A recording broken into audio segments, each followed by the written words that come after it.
विभाग पर एकत्रित खासतौर से आदरणीय जो संचालन कर रहे हैं, मुझे नाम नहीं मालूम, लेकिन जिला अध्यक्ष जी, आदरणीय प्रदेश अध्यक्ष नरेश जी, हमारे पार्श्व में बैठे डॉक्टर राजकुमार कुशवाहा जी, जो मध्य प्रदेश सरकार में जिनको राज्य मंत्री का दर्जा प्राप्त है, और सभी हम लोग सहभागिता कर रहे हैं। इस बात बिल्कुल सही कहा, 100% सब कुशवाहा समाज का। मैं सिर्फ एक ही बात से शुरू करूंगा, इस भारती जी से। वो हम लोगों को समझना पड़ेगा, उन्होंने जिस ओर इशारा किया उसे हमें समझना पड़ेगा। मैं एक छोटा संदर्भ सुनाना चाहूँगा। एक हमारे राजनीतिक मित्र थे, उनका परिवार बड़ा राजनीतिक था। जब मैं उनके साथ पहुंचा तो एक बार मैं उनका चुनाव लड़ा। मैंने उन्हें कहा कि भाई आपको समाज के सभी वर्गों के बीच जाना चाहिए, ऐसा नहीं है कि हम अमुक पार्टी के हैं तो इसी वर्ग में जाएंगे।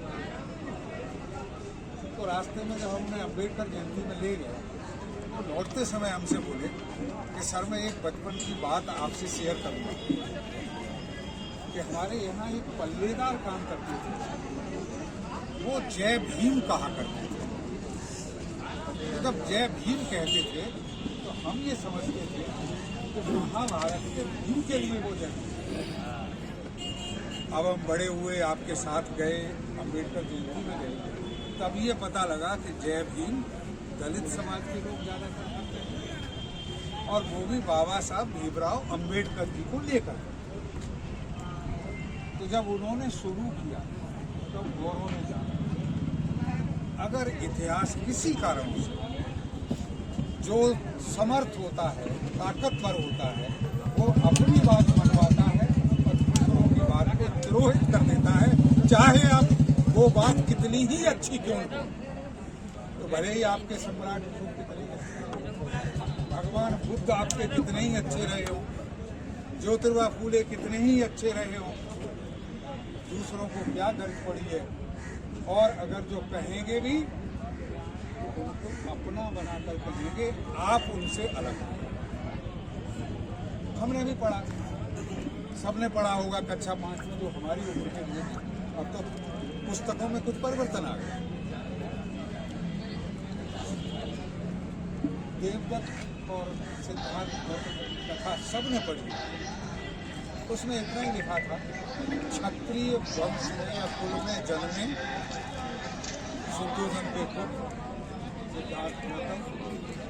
अब क्षत्रिय कुल से भाई हमें माफ करें किसी को अगर बुरा लगे, जो हमारे समाज के लोग हैं, देहात में अभी भी क्षत्रिय कह दो तो आधे लोग मारने को दौड़ रहे हैं, और हम भी ताकत के साथ नहीं कह सकते। भले ही बहुत दिनों का हमारे यहाँ कुशवाहा समाज में अखिल भारतीय कुशवाहा क्षत्रिय महासभा खूब चली, लेकिन आज तक जो तथाकथित क्षत्रिय हैं, उन क्षत्रियों ने अपना हमें नहीं माना और हम उन्हें अपना बना नहीं माने। सम्राट अशोक ने अपने समय में, अपनी परिस्थितियों में, इतिहास में दर्ज,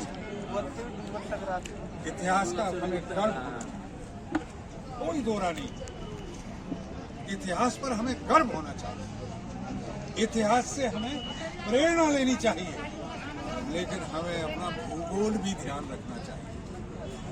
जो लोग अपने भूगोल को, अपनी ताकत को, अपनी सामर्थ्य को भूल जाते हैं, वो समाज कभी आगे नहीं जा सकता। हमें उस सामर्थ्य को पहचानने की जरूरत है। उस समय युद्ध लड़ा, अशोक ने युद्ध लड़ा, राज स्थापित किया। आज राजा रानी के पेट से नहीं मिला, आज राजा मतपेटिका और ईवीएम मशीन से निकलता है। तो उस ईवीएम मशीन की लड़ाई आप जब तक नहीं जीतोगे, उसके रास्ते जब तक नहीं ढूंढोगे, तब तक आपको सफलता नहीं मिलेगी। आज हमारे भी आदरणीय राजकुमार जी बैठे, इन्होंने पार्टी में काम न किया हो, अपने लोगों की सेवा न की होती तो इन्हें कौन राज्य मंत्री बना देता? इनको क्यों नहीं बना दिया? उनको क्यों नहीं बना दिया? तो आप अपनी ताकत पहचानिए और समय के अनुसार जाति गांव पुरानी कहावत है कि जाके अपने ना है बाकी सपने ना। तो जब हम अपने महापुरुषों को याद नहीं करेंगे, हमें याद है जिस अम्बेडकर जयंती के बारे में कह रहे हैं कि सब लोग मनाते हैं, हमने वो दिन भी देखे जब गांव में अम्बेडकर जयंती निकालने के लिए लोगों को पिटना पड़ा, टूटना पड़ा, गोलियां चली, लेकिन लोग करते थे। आज सब मनाते हैं। मुझे बड़ी खुशी है और मैं यहाँ के आयोजकों को बहुत बहुत हृदय से धन्यवाद देता हूँ, उन्हें आभार व्यक्त करता हूँ। राजकुमार जी बता रहे थे कि लगभग 9 किलोमीटर इस चिलचिलाती धूप में, जहाँ लोग अपने घरों में और एसी में से निकलना पसंद नहीं कर रहे हैं, एक बड़ा जनसमूह पूरे रास्ते में घूमकर निकला है। एक आज आप चर्चा का विषय बने। तमाम लोगों को नहीं मालूम कि 9 अप्रैल सम्राट अशोक की जयंती। इस मंच से हमारे पास तो साथी आज ही ये लिखा पढ़ी में यहाँ से मांग पत्र जाना चाहिए कि मध्य प्रदेश में जिस तरह से अन्य जयंतियां मनाई जाती हैं, सम्राट अशोक की जयंती शासकीय स्तर पर मनाई जानी चाहिए। इसकी मांग हम लोग से कहूंगा कि उसको परसू करें और उसको शासन की ओर से छुट्टी का अवकाश कराएं और चीजें। साथ ही ये कारवां यहाँ नहीं रुकना चाहिए। ये शुरुआत, ये जयंतियां आज पूरे ग्वालियर में यहाँ मनाई गई। रामलीला लोगों के दिलों दिमाग पर ऐसे ही नहीं छाई। आज भी आप देखें टीवी में रामलीला, फूलबाग की अलग रामलीला, यूनिवर्सिटी कैंपस की अलग रामलीला, गांव में अलग रामलीला। तभी तो लोगों को पता लगा कि राम कोई महापुरुष थे। तो सम्राट अशोक महान राजा थे, हमारे वंश के थे।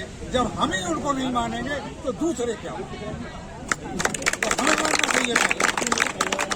गांव गांव गली गली जब ये संदेश जाएगा और उनके आदर्शों पर चलकर हमें हर समय एक ही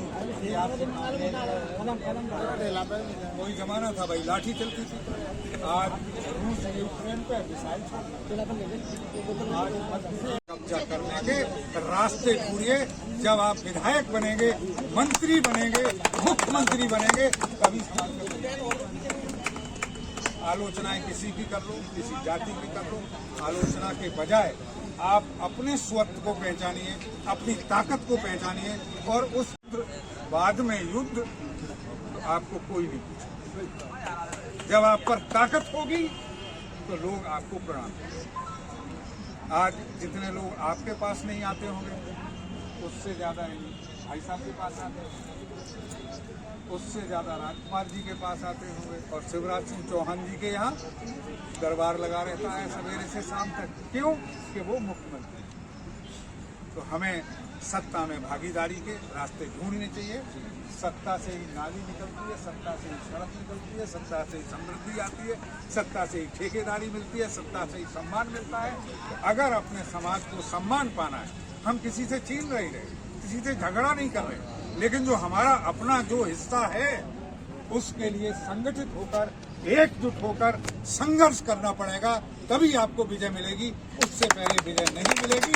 और यदि आज की इस जयंती का अगर आप ग्वालियर में अथवा आसपास के संभाग में संघर्ष करके एकजुट होकर 2-4 विधायक भी बढ़ा लिए तो सम्राट अशोक के प्रति सबसे बड़ी हमारी उनसे प्रेरणा लेकर आगे बढ़ने का काम करेंगे। मुझे याद है एक बार फिरोजाबाद में कुशवाहा महासभा की बैठक थी। वहाँ लोगों ने कहा तो मैंने कहा, मेरे मुंह से काछी सब निकल गया। कुछ मंचस्थ लोग बहुत नाराज हो गए। क्या आपका सोच है? मैंने कहा, मैं अपने सोच की बात नहीं कर रहा। आप बहुत बड़ी सोच के हो, मैं आपको प्रणाम करता हूँ, लेकिन आपके पड़ोस में एक विधानसभा है जिसमें मुझे मालूम है 40% से ज्यादा केवल कुशवाहा है। और जब वहां छत्री चुनाव लड़ने आता है टिकट लेकर कांग्रेस की अथवा बीजेपी की, तो कहता है कुशवाहा जी आप भी हमारे वंशज, आप भी हमारे ठाकुर हो। और जैसे ही चुनाव खत्म हो जाता है, जब उसके दरवाजे पे आप जाते हो या कोई भिंड में डकैत मारा जाता है, अब ग्वालियर में मारा जाता है, तब अखबार में मोटा मोटा मिलता है कि कल्लू काछी डकैत मारा। अब वो अहिल से यादव हो गया, अब यादव जी हो गया।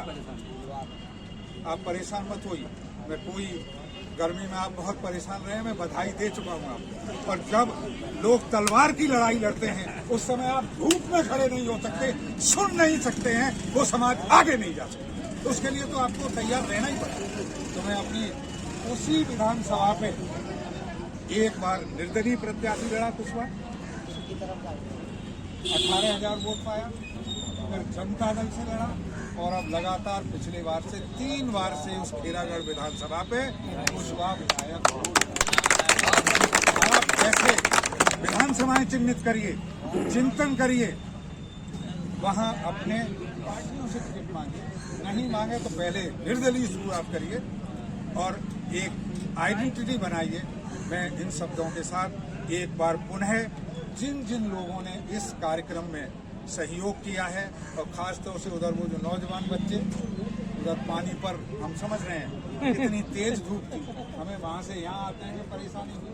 आप लोग 9 किलोमीटर चले, तो आप श्रद्धा के पात्र हैं, बधाई के पात्र हैं। इसी तरह संघर्ष करते रहिए, यही सम्राट अशोक के सपनों को साकार करेगा। और जो हम उनके वंशज हैं, तभी ये बात बनेगी। जय हिंद, जय।